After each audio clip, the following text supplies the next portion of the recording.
در این هفته به من چند واقعه مهم اتفاق افتاد، یکی از یکی بدتر، و در آن چند استراتژیش مهم بود که من خیلی ناراحت شدم.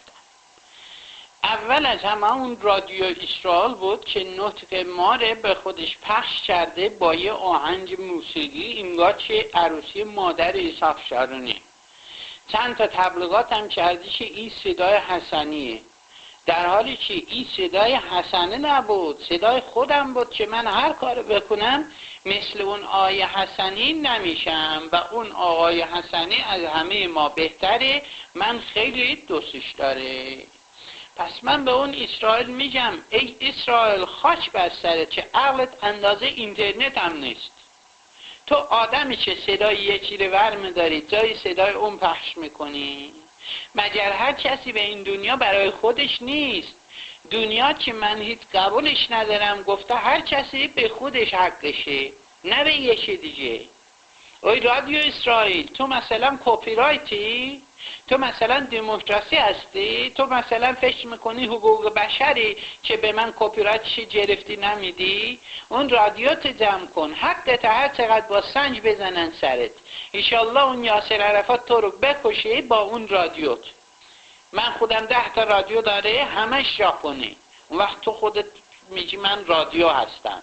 تو رادیویی که اینی به من پخش میکنی، من در اینجا به اون اخطار میکنم که شوخی ندارم، طوری میبرم دادگاه، گوشت میچشم که دیگه این غلطه نکنی. اگر هم زیاد حرف بزنی رادیوت میندازم زمین میشنم دیگه صدا نده.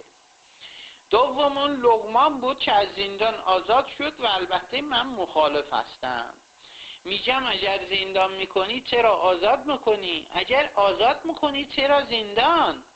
این به من منطق منه. اگر افلاطون هم که یه نفر از اون کمونیستای یونان بود و چند تا کتاب نوشته، من اون وقت نکردم بخونم چون خیلی کلفت بود و دیر تمام میشد، اون افلاطون هم اگه باشه حرف من قبول میکنه که یک آدم باید به خودش تشریف داشته باشه.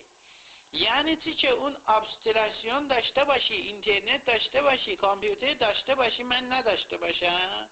و در اون ابستراسیون میخواد به من فشار بیاره که اون حجاریان گفت که از پایین فشار بده از بالا چونه بزن. با چی میخوای چونه بزنی؟ با من میخوای چونه بزنی؟ اگر دولت قیمت پیاز سیب زمینی رو ارزان بکنه دیگه هیچ کس چونه نمیزنه، چون هر کس نمیاد بگه این 100 تومن پیاز اون 200 تومن پیاز. اون وقت چونه نمیزنه چون قیمتش معلومه. چونه نزنه دیگه فشارم با من نمیده از پایین. چرا فشار میده؟ ای دوم مرداد، ای کمونیست، ای بی پدر و مادر، چه خجالت به خودت نمیکشی؟